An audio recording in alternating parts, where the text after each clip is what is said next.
What I want to do now is talk to you about using a flashlight in conjunction with a firearm, specifically a handgun. And basically, they come in a couple different formats. They'd be gun-mounted lights. Almost every new gun built today has got a rail system so the light can go on. And then, of course, handheld, which is all the guns that were made prior to that time. A lot of people have those, including revolvers, where they didn't have the lights mounted on. But before we actually talk about that part, I think we need to discuss up front the ideas as a flashlight in and of itself a good idea. The deal with it is people go, I turned the light on in a fight and it was people shoot at me. And I would go, yeah. So then I would put it to you a certain way I put it to all my students. Who here would like to turn a flashlight on in the middle of a fight? And the answer should be none of us, okay? It's not a good idea. Then I would ask the next question, who here might have to turn a flashlight on in a fight? And the answer to that is all of us, so that we identify the threat. Well, the bad guys don't, that's why they're called the bad guys. They don't use lights, they don't identify stuff, they shoot at sounds. You and I want to make sure that we're not shooting our husband, our wife, our grandkids, one of our kids, somebody stumbling down the hallway in the middle of the night. So we use the light to, of course, identify what's going on. And it, of course, identifies that threat. Once it's identified, then it might provide us with some type of illumination that would help us to hit the target should we need to engage them. So that kind of gives you an idea. My personal approach to it is pretty simple. That I use the light as little as possible if I go inside to not draw attention to myself. For example, if I was in my own bedroom hallway, I pretty much know what that hallway is. I don't think I need a light to find my way down there. If I wasn't sure what was in the hallway, I would light it up. I primarily use the light as little as possible so it doesn't draw attention to me. So I wouldn't, for example, turn the light on and then move up to a closed door, because the beam will actually show itself getting smaller by the silhouette that it projects on the door, and someone would know that you were coming there. So I may stand off a ways, look at the door, see which way the hinges are going to open, let the door open, and then I may turn the light and go forward. Then, of course, you already know that I would advocate that you get away from the threat, so when the door comes open, I'm not standing there. So I use the light as little as possible to not draw attention to myself, okay? The other thing is I might use the light as much as possible, because in all candor, with the lights that we have today, all the really high intensity lights, made by Streamlight and Surefire and all these really high quality top end lights, once you turn that light on, I show my students 3-4 rooms away, that light will show, they'll know you're coming. So I might as well see what's going on, so to kind of get an idea. I also, if I turn the light on, to be honest with you, these people that come up with, we own the night is ours, we're doing all this stuff. My personal preference is if I can turn the lights on, I'd much rather fight in the light. So I might use a flashlight to get to a point where I could turn the switch on and illuminate the whole room. They go, well, if you turn that on, everybody will see you.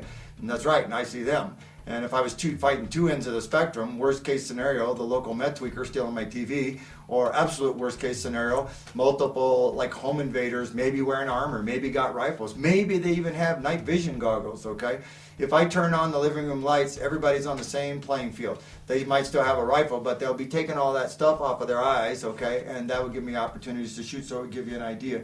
There is, of course, this deal where people go, this light is a weapon, it's a tool that blinds them. Well, that could be true, but what I found is one thing. I may blind their eyes, but it doesn't do a damn thing to their trigger finger, So the guy's going, bam, and shoots back at me because I shine him. Now, when the time comes that when I turn the light on, it burns their retinas out and all their finger appendages melt off, now we got something, but that's not what we're doing now. So could it impair my opponent's ability to see me?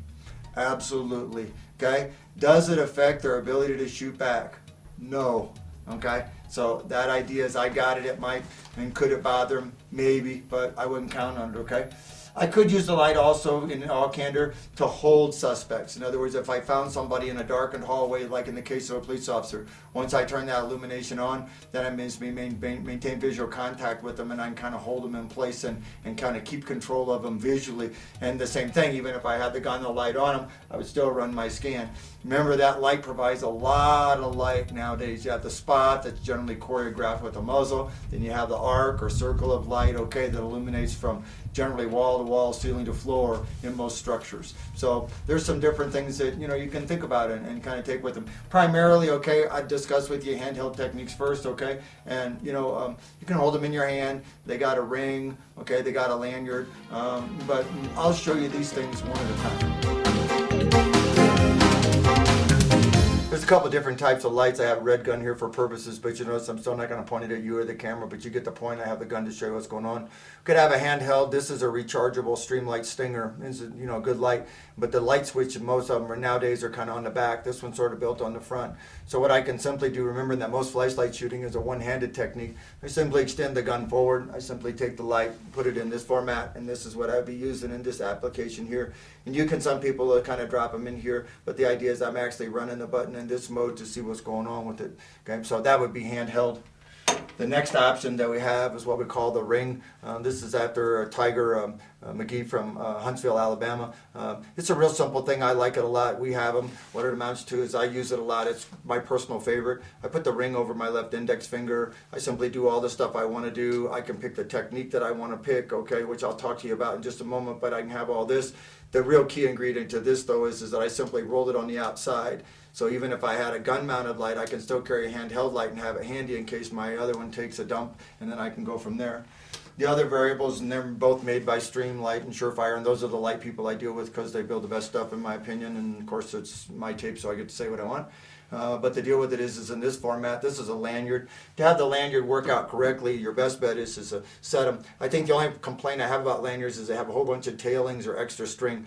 I get it so that it fits my hand, then I chop all the extra stuff off. I let it set on the outside, then I can simply roll the light and pick it up and do what I want. And then if I need to do something with it, I can go with here. And the reason I don't hook it on my wrist is if somebody gets a hold of it. If I was getting ready to jump out of a burning airplane or get out of a sinking boat, I might put the lanyard around my wrist. But anything in this context where I'd be fighting with it, I'd have it here. If something goes wrong, I can simply let go of it and it drops out of that place. So basically, hold them in your hand, hook them up with a ring, okay? Hook them up with a string. There are basically 4 techniques that you can use, okay, as far as that format. They all have names. Some call it Harry's, some call it Ayub, some call it Chapman. So here's what I'm going to do. Everybody who ever invented anything, I just gave them credit for it. You guys are great. We really appreciate it, okay? You're the pioneers of this stuff.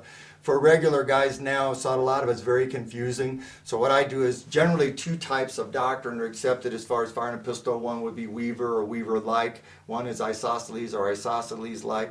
So if I was somebody who shot more like Weaver or Weaver-like, I would simply take the gun here, bring my light, come underneath, and then I cross my wrist.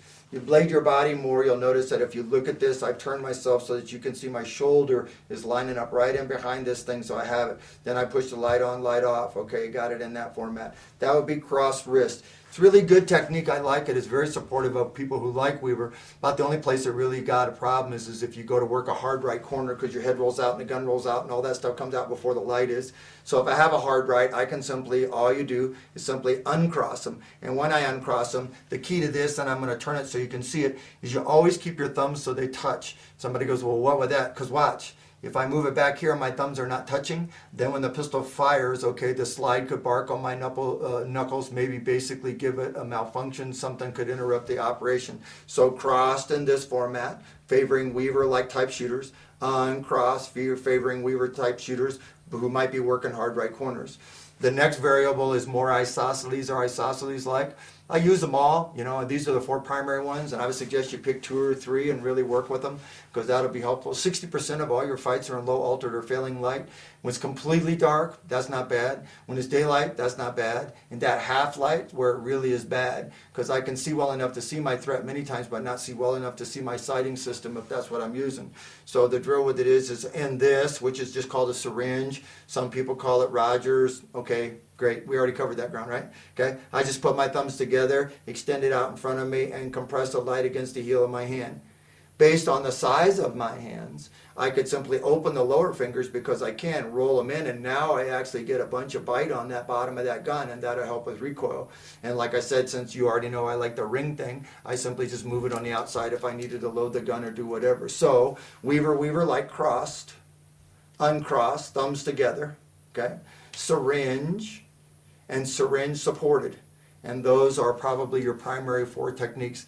You have all the stuff about strobing the light and blinding my opponent and all that stuff. I don't mind that, except that every time someone walks in and does this with the light and strobes me in my face with it, I usually puke on them, okay, because it makes me sick. So the drill with it is I don't know about all that fancy stuff. Why don't you just pick something pretty simple that's compatible with your techniques? Crossed, uncrossed, syringe supported, and practice those.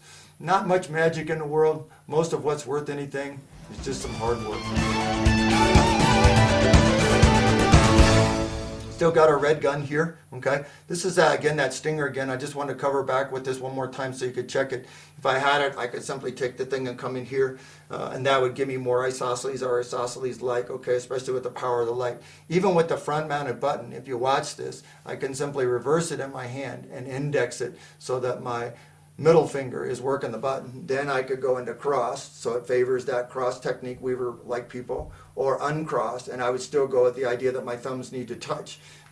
But long before we had all these fancy lights, we had a lot of these longer lights, and this is of course a very good light. It's chargeable, and that's a real asset, and all those kind of things, but they're still, compared to some of the smaller lights, a little bit bigger. But then again, you know, it's a little bit bigger light, puts out sometimes a little bit more light, and most importantly, it doesn't kill batteries because you can recharge it. So just different things, you know. If a guy's isosceles like that, like I said, okay, if you favor the Weaver kind of, just cross them or uncross them, and then that's pretty good for the drum lights as far as having the button mounted on the drum itself. This is still the red gun, and this is an idea, like I mentioned earlier, a lot of the guns are gun mounted. This particular model is the really good Surefire, the X200 model they have. And then this is a newer product on the market, okay? And this is mounted on a Glock, and it's the Streamlight TLR-2, okay? And this bad boy has not only got a light, but it's got a laser in it too, if a laser rings your bell, okay? They work pretty good. The deal with the gun-mounted lights is I'm not opposed to them at all. Matter of fact, my primary home defense gun, if I set it on the nightstand or night or pick it up, okay, it's going to have a gun-mounted light on it. But what I actually do is when I pick up the gun-mounted light, I also pick up my ring light, and I just roll it on the outside, and now I go down and I would work this light to do what I'm doing with the gun. If I needed a light because one took a dump or something didn't work, or worst case scenario, I was in a really dark spot, I need to turn it on, I can kind of fling it down the hallway. That's not real high on my list of stuff because it usually bounces and always points back at me, but you get my point. Remember the deal with guns and lights. 2, okay, is always better than 1. 1 is none, 2 is 1, and it works better. So all your techniques would be the same here. I could run dual lights and sort of look like a Cadillac coming down the hallway. Cross them, I got them in here. Uncross them, I got them in here. I could come in here and use syringe, or I can use syringe supported and put a lot of light in. You get a couple of these things fired up together, you actually probably do have a strong potential to impair your opponent's ability to see you. It still won't affect his trigger finger, but he might not be able to see as well, but he may be shooting at the light source, so that would give you an idea. But don't be bashful about learning them both. Don't be bashful about using them both, okay? And it's kind of the same thing. Also, as a general point of interest here, as we close on this, many of you shoot revolvers. Yay, me too, okay? Remember that if you keep those thumbs together, okay, that's always going to be an asset, anything when you're working. If you cross over in a wheel gun, it's good. What you're trying to avoid in that wheel gun area is that area from between the cylinder and the barrel where the forcing cone where you get so much muzzle blast. The thumbs are a good reference for wheel gunners, okay, or any of the techniques where they'd be crossed. And the ring is also a good idea on wheel guns because, you know, we got to reload them quite a bit, so I can open it up, dump the cylinder, use a speed loader, and put it back in there. They're tools. Pick the best tools that work for you, practice with them, okay? And they'll give you a clue. We don't use them because we want to. We use them because we might have to. Be careful.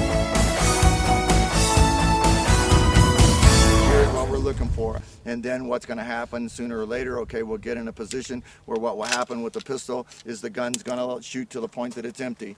When it's in the empty mode, what I suggest for you to do is just simply drop the light. I'll hold my hand up so you can see it. Roll my thumb underneath.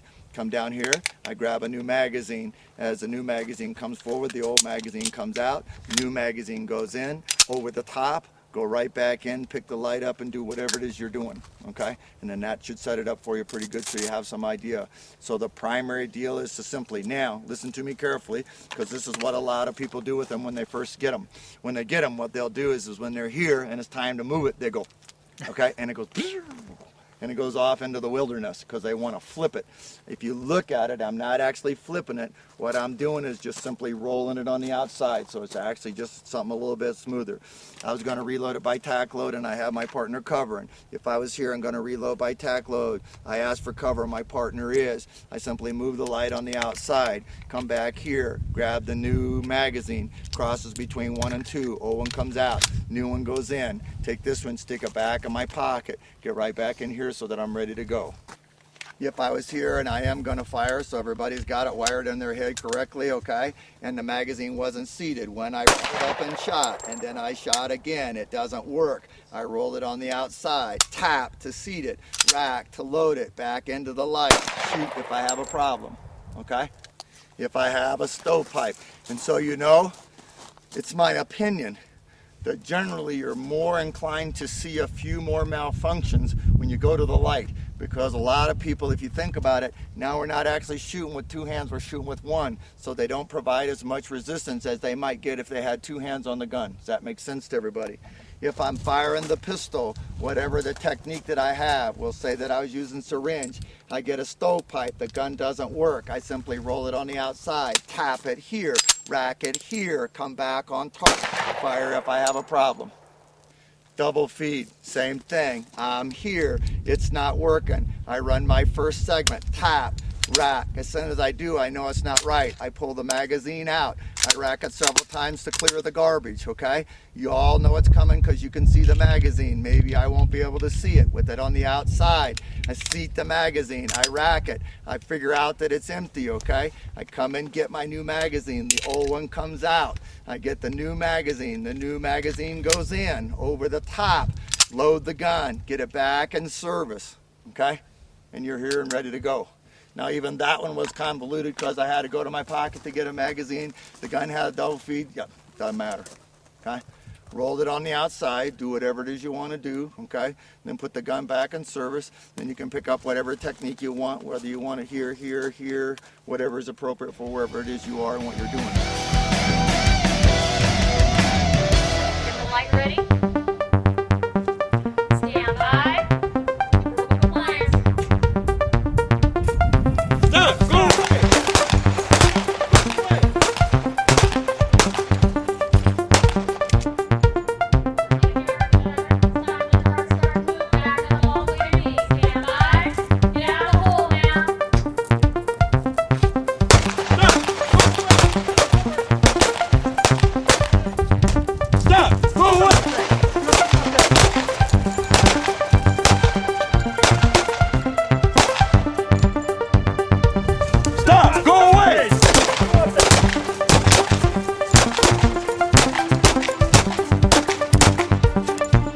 Cover me. Clear. Cover me. Covering. Clear.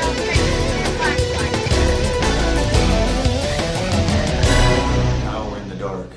All that we own the night and we got the dark sounds like good stuff until you have to actually apply it. Fighting in the dark actually really sucks. We never shoot them, this is important, we never shoot them with the flashlight. We shoot them with the sights on the pistol. The light simply illuminates the area. There are actually two forms of light that we're looking at now. There's the spot of the light that's on the doorknob. There is the arc or circle of light based on how your hands and weapons platform is that surrounds that other immediate area. So for example, if I stepped back over here and I turned the light on, I could put the light in the area of the stairwell. But I can tell you right now, with the main source or the spot of the light on the bottom step, the arc of light is good enough at the top of the stairs that you could see any opponent that was up there, to see their hands, to talk to them, to qualify and put your hands where I can see them step away from the corner, come down the stairs, get on the floor, whatever that nomenclature is. If I take that relationship, no matter what my technique is, and I use it in this format, my muzzle, my finger replicating that, and the spot of the light are basically choreographed so they're running together. But I need for you to start thinking outside that bubble and start thinking also about the arc of light that's working to help me. So if I was coming here and I saw something at the top of the stairs and I was in my own home and I bring it up in here and I see what I think is a foot. You at the top, step out so I can see you now. Oh, Grandpa, it's just me. Great. What I don't want to do is have the freaking thing up here when I don't need to. The spot is basically aligned with the muzzle, okay? And the arc of the light I'm still going to use. So for purposes of what may be going on, what I may be doing, remember a fusion of two techniques, I may be searching with the muzzle and the spot, but my eyes are also scanning in the arc of light that's available to pick up anything that might be in the peripheral. I use the light as much as I can so that I'm not stepping around in the dark. But on certain things, like approaches, like for example, if I shine it here on this door, and then, as an example, I make closure, that light can show underneath the door to my opponent. So what I might do, okay, is use the light to identify that dark area up there as clear. I got my door, I know that's where I'm working. Then on the approach, I would simply go forward. And what I'm going to do is open the door and then come straight back away from it to get away from it. As the door comes open, I'll punch the light in there so that I can see what's going on. And then tactically speaking, it stays the same. They go with the lights on, they know you're coming. They already know I'm coming. I opened the door and did all kinds of stuff, so I might as well see what I'm doing. I slice it off in here, nice and easy, and work it out and see what's going on. Here I'm staged in the doorway, the light's illuminated, but I'm not in the door frame. I'm pausing briefly, I'm not going to hang out here in this funnel, but I roll in and clear it, moving my right foot 6 inches right, roll in and clear it. I have my first threat. Stop! Thrust back goes down, not a problem. Careful, I'm not in any hurry. I still want to check this area back here, okay, and see what was going on. Okay, roll in here, it comes clear. Transfer into my next problem. Open the door, bring it open, and step back away from the threat. When I was ready to go, I'd illuminate that area. Now I'm in an uncross position as far as the light technique, because what's happening is I'm putting the light in there first. I might even go into a syringe technique and get it more this way. Slicing it off, I'm backing towards you because that gave me distance. Distance is my friend. I'm rolling in, I have my next threat. Stop! Okay. Goes down, slicing right on around, not in any hurry, taking my time. Okay? My finger is off the trigger, my safety's on. If I have a decocking gun, I decock the gun. I slice it right on around, working it right in here, checking it. Furniture, I might lower down to look under a bed or a couch or something like that. Stage in this area, roll in to fight, don't roll in to look. Check it. When I'm here to go, my next problem is right there. My personal preference would be to go in the direction of the light, get the door open, and back in the direction that you see the light, thereby using the table to protect me and cover me as my withdrawal if I needed it. When I come in here, I may or may not need the light. I simply get the door, open it up. When the door comes open, I'd step away from it. There's a seam behind the door. I can go in there and check that seam to make sure there's no one there. Slicing it off, putting the table between me and the thread area, which doesn't cut me off from my route of escape. Come right in here and just slice them off nice and smooth. Okay, slice them off, still clear, slice them off, it's nice and clear, slice them off. I already know what I don't like, which is down this wall, stay, stop, roll in, stop! Okay, target went down, step through when it comes clear. Fingers are straight, safeties are on. Next problem is here. Slice it off, stop! The target will go down. Slice them here, slice them in here, right on around. Fingers are straight, decock, safety's on, whatever's appropriate. What I don't want to do is be moving around with this thing and set the gun out by accident. Now I'll start working on the right. Working that light. Shove the light in, don't let it break the plane. Keep working in this format. Keep working in this format. Keep working in this format. Okay? Stop!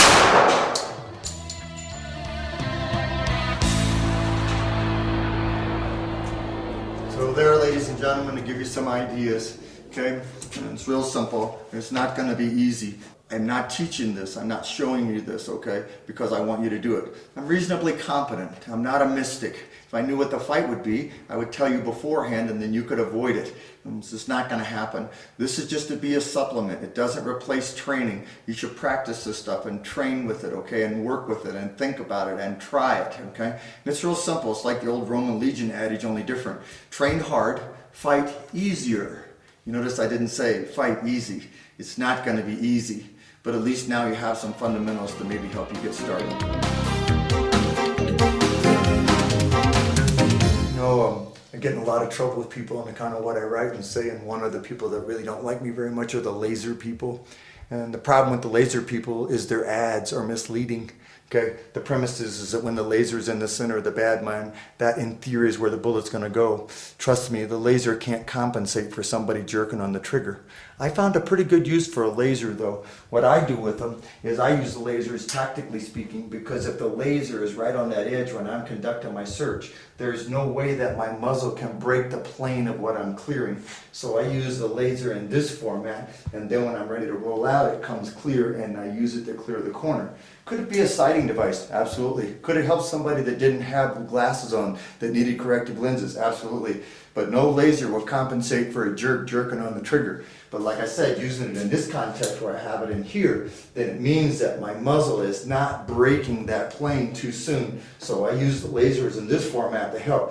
If I find it and place it on a target and press the trigger very well, I'm liable to get a really good hit. Keyword or phrase, press the trigger. Lasers, yep, they're very valuable. They're a real tool for people who have poor eyesight or something like that. But then again, if my eyes are so bad I can't see down the hallway, maybe I shouldn't be shooting. So the laser simply is another tool in your toolbox, depending on how you accept it and bring it into the toolbox and what it's supposed to serve for you.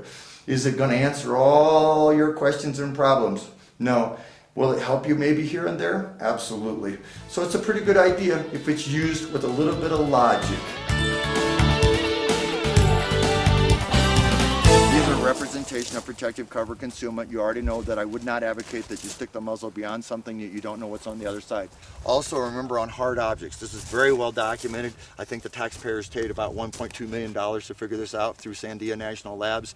Most rounds, when they strike a hard object, will break. They'll leave in a 360-degree arc at a 20-degree angle as far as fragmentation, debris, and garbage generated, even pieces of concrete.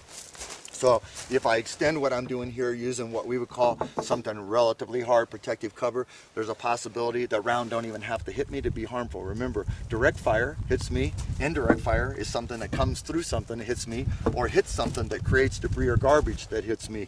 And all that stuff is harmful. Pieces of something, a piece of a bullet, a piece of a jacket, a piece of asphalt, a piece of a metal fender, a piece of glass, and yet those things can cause injury to you, okay? And so what I would do is if I was using them here, I'd stand back off of it a little bit, okay? If I'm using it in that format, just for a moment, switch gears for me, I got a rifle. In a rifle, what I can do is set the rifle's forearm here. You already know to keep the barrel off because it changes the harmonics, blah, blah, blah, blah, blah, but we got all that. But the deal is if I'm setting it here, what we're talking about is extending what I would call personal items beyond these things. Then if there's secondary fragmentation, debris or garbage, something that can hit me, then that's when I think I can get in trouble. So I'd like to stand back off of it. Remember that thing about angles that I've talked to you all about when you're rolling in the room. Remember, I have asked you to give up 6 inches. But in almost every case, we gained any place from 16 to 30 inches based on the depth of the room. So we gave up a little to get a lot at the other end. And that's what we're looking for. If I make closure too close to it, then it may not serve the purpose or may not be as beneficial, because I may have to back off of it to have it do stuff so that it becomes more beneficial as far as those angles and stuff. You're going to move together. You're going to close in, then you're going to go to cover together, hit down, and give me 2 good shots through the center. Make sure to clear your muzzle. Make sure you don't shoot through the wood, and give me 2 good shots. Stand by. Move. Up, get back!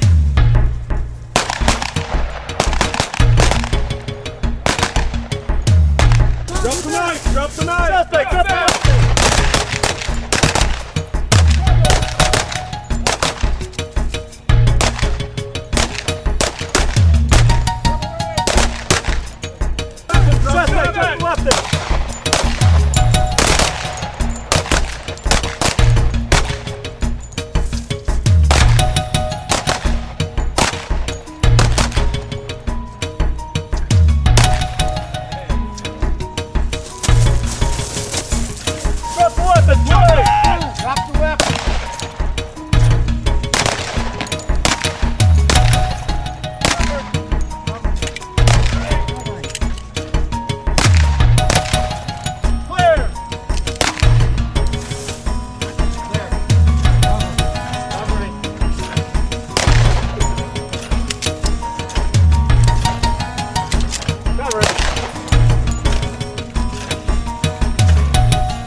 like to thank you for spending your time with us. As we've always taught here at the school, and we've always told our clients and the people that we work with, who in many cases are our friends, your time is a lot more important than your money. Hopefully you feel that this is time well spent. If you would, we need for you to remember that primarily what we're doing here is giving you an introduction, another tool in your toolbox. This is not the ultimate answer to all the problems and all the questions. Remember, most advanced training is primarily fundamentals applied. Go back and work those fundamentals. Look at those basics. Work on the real solid stuff that helps you acquire those skills. You already know the school is not about shooting. Our primary interest is to make you think on your feet and to make wise decisions. What we really are interested in is teaching you to be smart so that you don't have to apply these things that we looked at. We'd like to encourage you to seek additional training. There are many competent people out there. A lot of times people are shocked when they talk to me and they go, "You want me to go to another school?" Sure, I don't know everything. I'm learning something new all the time. But the drill is don't just rest on your laurels. Go out there and dig some more. Remember, what you're doing is you're acquiring skills that you actually don't want to use to defend yourself, maybe even your families, your fellow officers. I came out to Thunder Ranch so I can improve on my shooting skills and enhance my survivability as a police officer. A lot of the techniques that are taught here, they're much more forward-thinking and advanced than the conventional training that we get in the police academy and through professional continued training.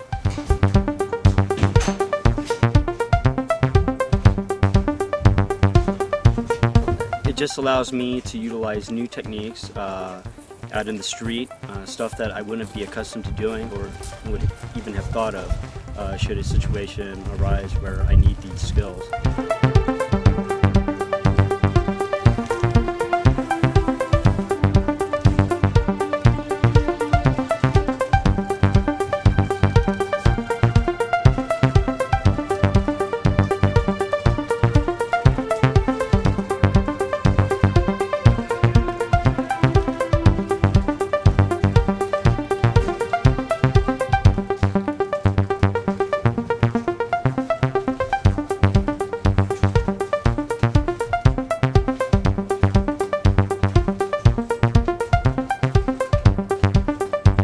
Suspect, let me see your ass!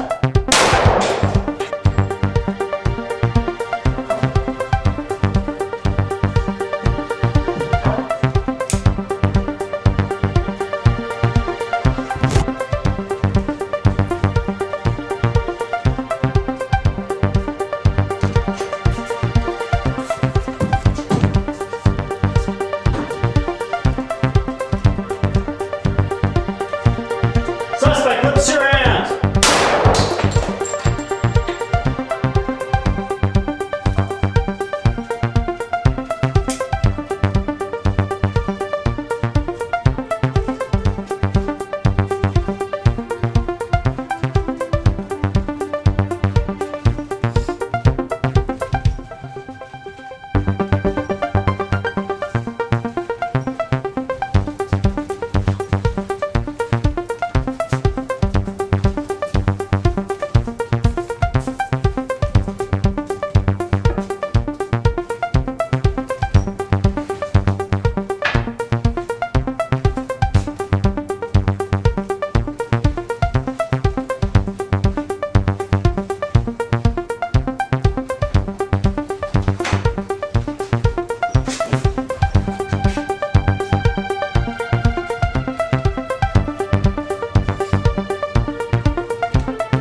Suspect, let me see your hands!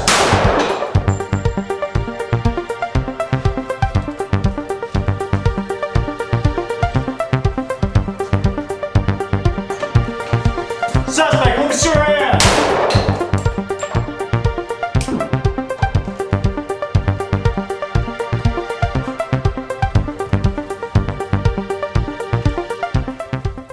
Definitely come here, Thunder Ranch. I highly recommend it for any military personnel, police officer, security professional, or even a responsible private citizen who's interested in learning techniques for surviving.